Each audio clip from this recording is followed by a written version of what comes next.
can sit down when you like. Okay? Okay. So, the second big one was this social constructivism, okay? Which you've told me. Students with brains, let's have collaborative learning, and it's all social constructivism. And if we look at what it has done to our table, you see that catering for individual differences, we're using the group to help us to cater for individual needs. That even though if I have a group, right, I have a group of 4 or 5, and I pitch to you, so I know you understand, I know that you will help them to understand. So I'm catering for, like, using group dynamics. But technology will allow you to get back to one-to-one. But at the moment, it's just too hard to do one-to-one. Unless you're very wealthy, you can have tutor and student. You don't know. Now, drill and practice, emphasis on thinking first, understanding before you do drill. Now, the negative, oh, by the way, sorry, the negative for group learning is that there are some students who work best on their own. No, they don't force a child, particularly if they're on the spectrum. If you have particularly boys, right? If you have a boy on the spectrum, you know what I mean by the spectrum? Yeah? When I say someone on the spectrum, what am I talking about? You know? Spectrum. Spectrum. Okay, you haven't. Oh, it just means that there's a particular condition where boys are born, and sometimes girls, where they don't have the necessary social interaction. They tend to be within themselves, okay? And if you pick that up, then forcing them into a group activity, even though you want them to learn the skills, is actually putting them under a lot of stress. Sometimes there are some children who work best on their own. Okay. All right, now, the problem with putting the emphasis on thinking, how do I observe what's going on in their head? There are 2 very famous teacher strategies that I'll tell you about that you probably use already. One is bringing children to the board, getting them to work there, but while they're there, to think aloud. To think aloud. Go out there, do this, but tell me what you're doing. So the other children hear this child explain their thinking. That's a very good strategy, very powerful for the other students. The other one is the way I answer questions. When I ask you a question, you give me an answer. I don't say yes or no, correct or incorrect.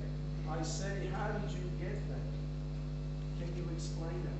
If he is wrong, my students have picked this up. Apparently I have this thing, I say, if they're wrong, I say, oh, that's interesting.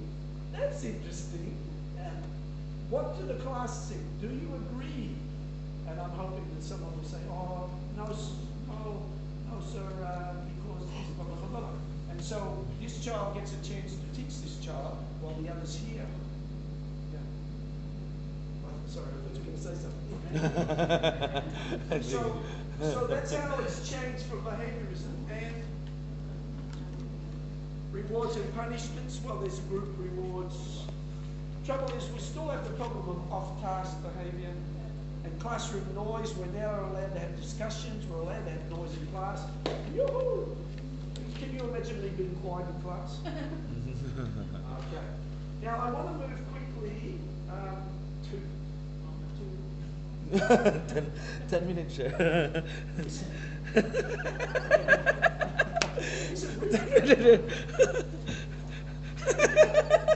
Okay, no, no, 45. 45. I've got 35 minutes. Sir, my question, what different constructivist with scaffolding? That is. Thank you, I'd forgotten. Scaffolding. Scaffolding is important, okay? This is the thing. Scaffolding is where you're trying to help the kid. But again, scaffolding suffers the problem, well, the challenge, not a problem. The same with behaviourism. If you put too much scaffolding up, children don't learn because you are holding them up all the time. The challenge is how much to scaffold. And what you need to be scaffolded for you to learn, he may find it's too easy, too much scaffolding, you know? So this is the problem, it's the challenge. But scaffolding, yeah, that's very good. That's part of social constructivism. Oh yeah, okay. Okay, I want to move into brain-based education. Look, this is in its early days, and I'm going to show you, unfortunately this is in English. There's no way I can put no problem. Okay. Berarti menjaga otak terlibat. Okay, so I want you to just get the introduction in. You know, this is finding out about prior knowledge. And so we're going to do heads and tails, okay? We're going to have heads and tails. If you think something is correct, I'm going to get you to stand up in a minute, but if you think something's correct, you put your hands up here. If you think something's wrong, tails, you put your hand in. If you can't make up your mind, well, you can do this. Okay? Now, look, I put this in deliberately. This is a joke for those who speak Bahasa, but I was going to use this as joking for heads and tails, you know. For those who don't speak, Kelapa is the word for coconut. Kelapa. Kelapa is the word for head. So, you know, the reason why I said this was I mixed it up. When I was in Malaysia one time, I had a headache. And I went and this lady said, "What is wrong?" And I said, "Oh, kelapa sakit," which is sick coconut. Coconut. Okay.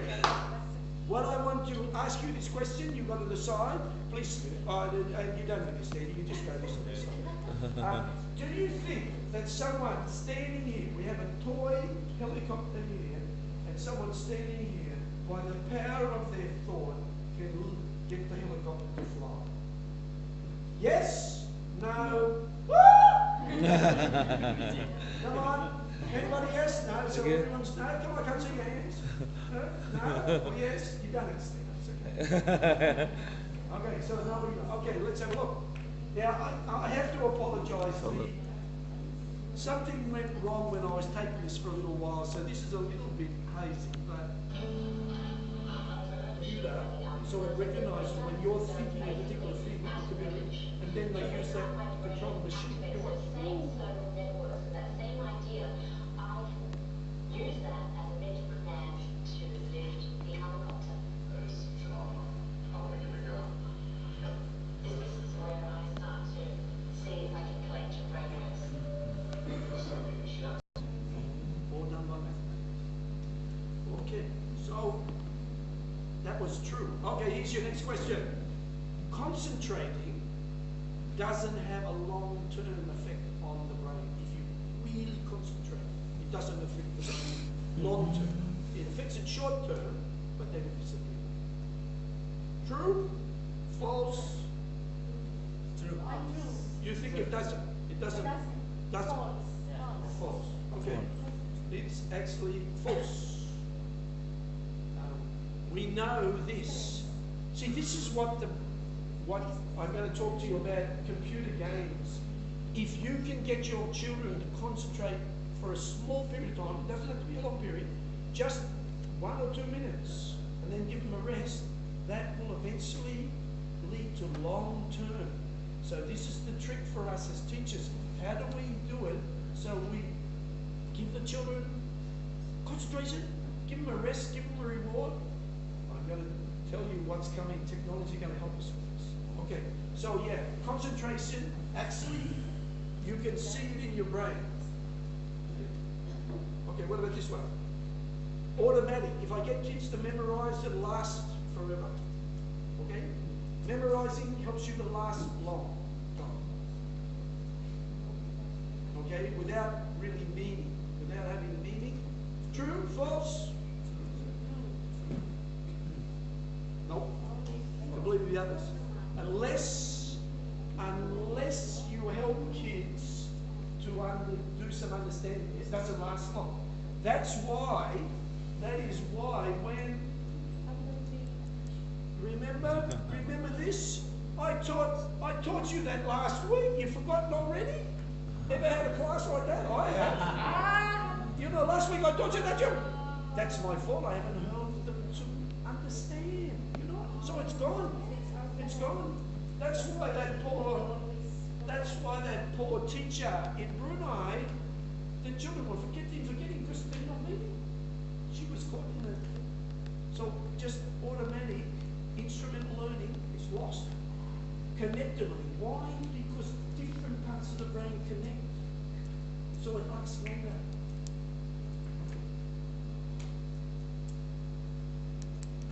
Okay, some children are born with mathematical ability. They are mathematicians and others are not.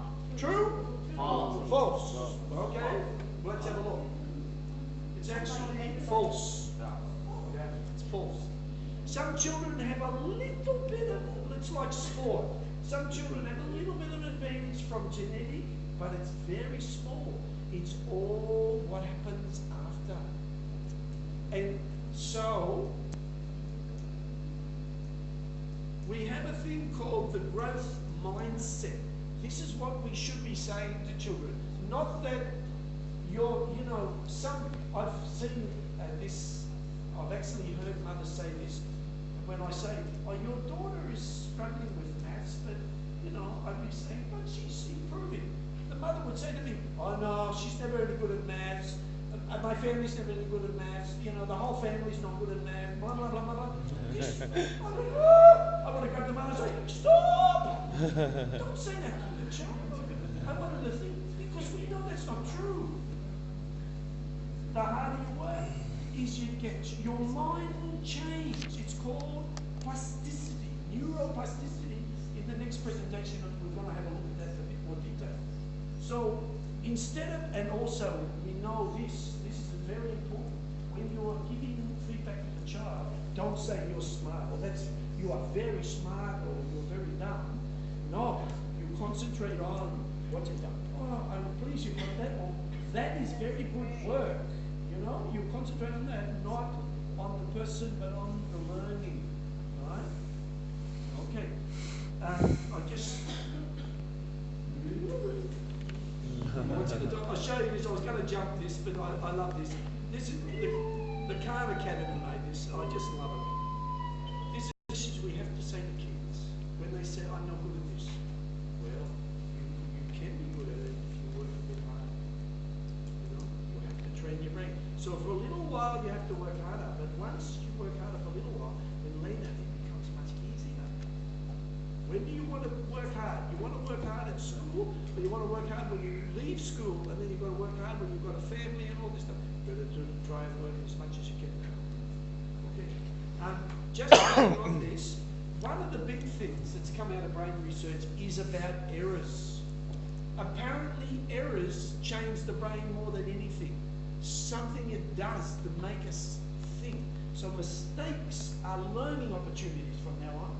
It's not a mistake, it's a learning opportunity. Okay, how did you get that answer?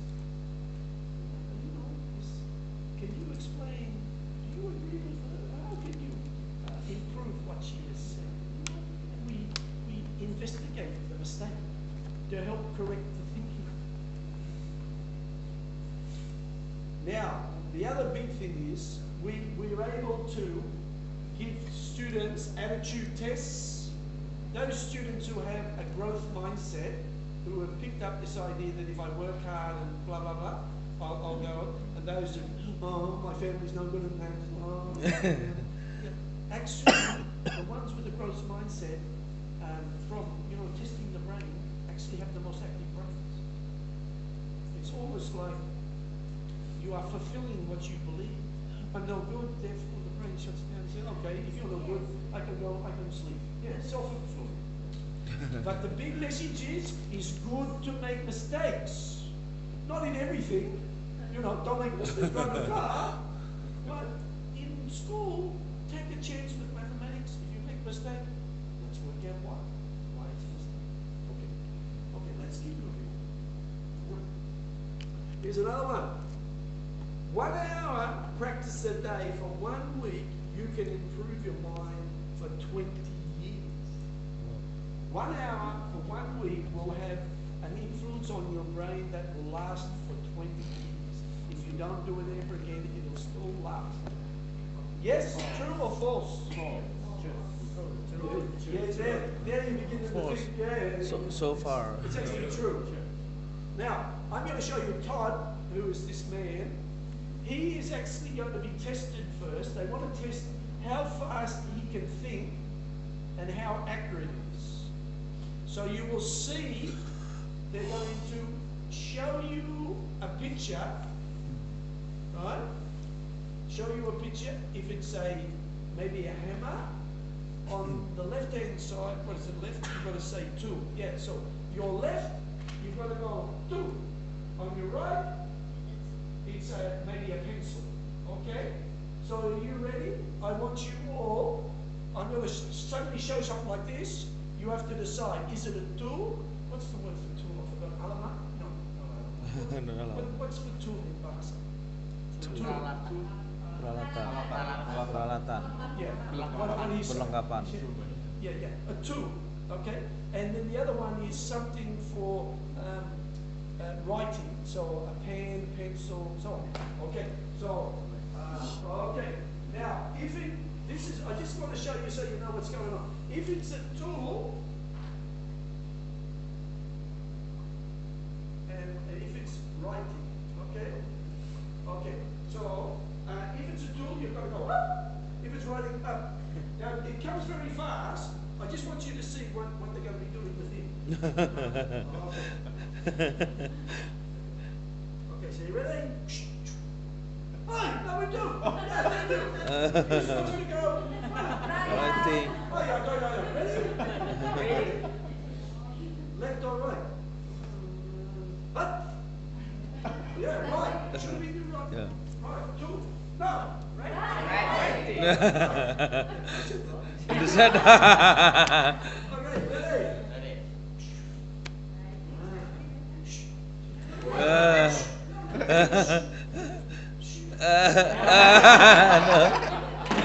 Okay. That's what he's doing with his fingers, okay? So, let's have a look. Practicing will change his brain. All we're going to count is my thinking speed. So, Todd, the first task is to determine how fast you can operate to when you see something. That's 62% correct, but his speed took 9/10 of a second. Doesn't sound a lot, does it? Right, now they're going to try and train him to speed it up. Now this has changed a little bit. What they do, I find this one really difficult. They're going to put up something, might be like this, and again I want you left if it's correct, right if it's incorrect. Okay? Correct? Right? Correct? Right. So if they did this and they say 5, it's incorrect. Correct. Okay. If I said 3, it's correct. Right? The number of here has to be what's said. Alright? Are you ready? Ready. 5. Correct. Okay? Incorrect. Okay? 1. Correct.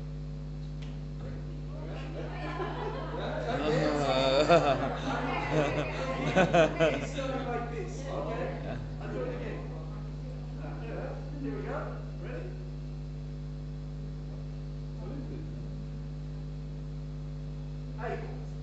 8. Correct. Incorrect. Incorrect. 1, 2, 3, 4, 5. Oh my 6, God. 7. Okay? So you see, this is what you were doing. By doing it, why it works, let me tell you why it works. It's forcing him to concentrate hard. When you concentrate hard, you are actually changing your brain. For me, you wonder why I learned to juggle. It was because they tell me as you get older, for driving, you lose your peripheral vision. Okay? So as you get older, it comes in like this, so you become not a good driver. But peripheral vision is one thing you can change. And one of the activities they tell you is if you learn to juggle and practice juggling, you get your vision back. And it's true, I tested it on myself. So I at first, and this is funny, right? What you have to do to teach yourself is you have to do one without looking. So your peripheral vision is picking it up. So you do that, when you can do that 50 times, then you try, okay? So your peripheral, and then finally, after that one, the third ball goes up the middle. So, 4 ball. How about 4? I'm not actually looking at the balls, but I'm staring closer. Like yeah. But doing this actually helped me because I'm actually improved my driving. I now can see better than I could see before. Amazing, isn't it? Because your brain is plastic. It's not fixed. The old thing, if you don't use it, you'll lose it, is true. Can we try it in an early age, like young, before we get older? Yeah, well, I was telling someone about language. Apparently when we're born with the 400 and whatever sounds you need for every language. But as you go, if you don't use something, it disappears. So, in the old days we used to say to people, oh, don't confuse young children, teach them one language first. Rubbish! Children are born to soak languages. They can pick up 5 or 6 languages. A young child, no problem. It's us that's got the problem. Okay, so let's have a look at Todd.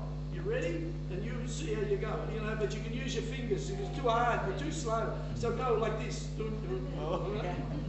here we go. Oh, sorry, excuse me. So Todd, this next task is really pretty simple, and it's all about. There's a limit. So 10 times an hour practice, not just on that one, on another one. But you notice he's talking about changing the challenge. Now that is very hard for us as teachers. As I said, in social constructivism, we use our groups to help us to provide individual needs. But technology is already showing us that we can actually cater for individual needs. And I'm going to talk more about that after the break, but I want to go a little bit further. Okay, so he said teenagers can process 7 pieces of information in 1 second. Yeah, they're so much faster. 80-year-olds, I'm getting close, 2 per second. But in 10 sessions of 30 minutes, now I will be 67 this year, 50 years in education. 50 years. Started when I was 17. Amazing. What happened? I lost all that time. Okay? In 10 sessions of 30 minutes, you can turn a boost. You can actually, it takes more than 10, I think it's about 15 sessions, I think they've tested it on 80-year-olds. 80-year-old can bring up their mind to almost a teenager in speed. That's amazing, isn't it? So, you can reverse aging in your brain. So now we're looking at all sorts of ways. What can we do, for, Alzheimer's and that's more a chemical thing, but anyway, okay. So the brain improves through concentration and challenge. The colour's not real good. Concentration and challenge. So we, as teachers, if we can take this, it doesn't mean you have to make your students concentrate for 40 minutes or 50 minutes. That's too long. But small concentrations, that's good. Okay, so further research on a 40-minute lesson, there are times when it's the best time to have kids concentrated. And this was not the way I taught. Let me tell you, I changed when I saw this. Okay, and that is, you see, I used to, at the start of the lesson, I used to mark homework, blah, blah, blah, blah, blah, blah, all here. But they're saying, look, early on, it's the best time to put the new work. So, I'm going to leave marking homework and marking the role and that to the middle of the lesson. I want to get straight into the new stuff while they're fresh. Okay? Then I'm going to do practice and all the other stuff. And then towards the end, I'm going to come back to this and get them to summarize, get the children to tell me what they've learned. This, almost at the start and the end, are the two best times to do it for learning. The middle of your 40 minutes, practice. You know, practice. Okay? Don't worry, I will be putting these up on the web, on the cloud. Okay? Okay. So, if we look at brain research, I'm almost finished. I've got 5 minutes and don't shoot. Okay, so here again, catering with what we know from brain research, behaviorism, and social constructivism. Catering for individuals, you've got a scaffold with challenge. Again, it is hard at the moment for us with a whole class to do this. Okay, so we use groups and so on, but the time is coming. It's not that far away when we will be helped. Thank heaven. It's about time they help teachers. Okay, drill and practice. Yes, by all means, you must practice, but with meaning. Okay? And errors are learning opportunities. Okay. And encourage and reward effort to promote growth mindset. Your brain will grow. Your brain is not fixed. It grows or it dies. It doesn't stay fixed. Okay? And classroom noise, encourage thinking and questioning. Encourage your children to ask questions. And look, if Aram asks me a question, I have no idea what the answer is. I have told you one strategy, you put it off. You know, I need to think about that, I'll answer you tomorrow. Or another strategy is, oh, that's a very good question, Aaron. Okay, who in the class can answer Aaron's question? And hopefully someone's got an answer. Or sometimes they say, Aaron, that's very good. Have you got an answer to your question? What do you think? Turn it back on the person asking the question. Because I don't know. But I don't have to know. I do not have to be everything.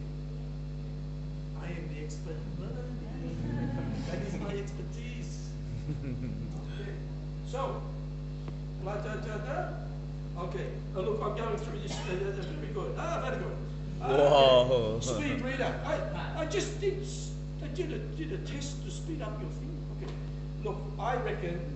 Now, I just want to round this off. Teachers are the most important thing in the learning process. You are my heroes. You really are. Look, I know how, having taught, I know how hard the job is. Some days you have days when you think, oh, why did I become a teacher? You know? what am I doing? You know. But other days you have good things. You never know. You never know your effect. But I know that most of you are trying to do the best that you can by your students. And your country, whether it's Indonesia or Vietnam or Thailand or Philippines, you know, you really deserve a medal. When I did the first one, I gave out people a medal. I am going to give you a medal this time, but it's not superhero. It's something else I'm going to show you. But yeah, you will help your children to become powerful. Oh, yeah. Powerful. Now, this is a joke. I read in the paper in Malaysia, I cut this out because it was so fun, that you can buy smart pills. Just take a pill and you become smart. How easy is this? You know? And then you wouldn't believe it. I go to Brunei, and Brunei's selling pills too. But you might notice the smart pills aren't very good for spelling. Okay? The smart pills are not very good for spelling. Okay. Yeah, so don't worry about working, just take a pill. I don't believe. Sorry. Okay. Now, I just want to finish up. Dreams are important. Impi? Is dreams impi? Mimpi. What's important? Penting. Penting. Penting, yeah. Penting. Mimpi penting. I don't know what it is. Okay, let me see. What's this? The man is blind. The man is blind. His wife's taken him in there into a motorbike shop. So I reckon teachers are like that man's wife. We help our children to attain their dreams. Okay, we support them. And so therefore, by the way, I had planned to show you this another time. Okay. So in conclusion, and then we'll have the client resources on time. What we have to do in all countries is to try and work more together. We're all teachers, and sometimes we like to get in our classroom, and our classroom is fine.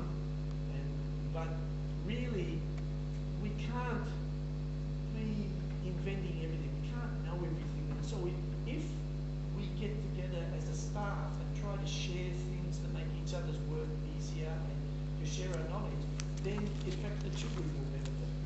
And coming to places like Qitep is another way. But I believe that professional development is something that should be a right for all teachers. You should be paid to go and come to this. And so you are my heroes because you have come all, some of you have come a long way to come here. So I think it's time for a cup of tea. Okay? Yes. Okay. Okay.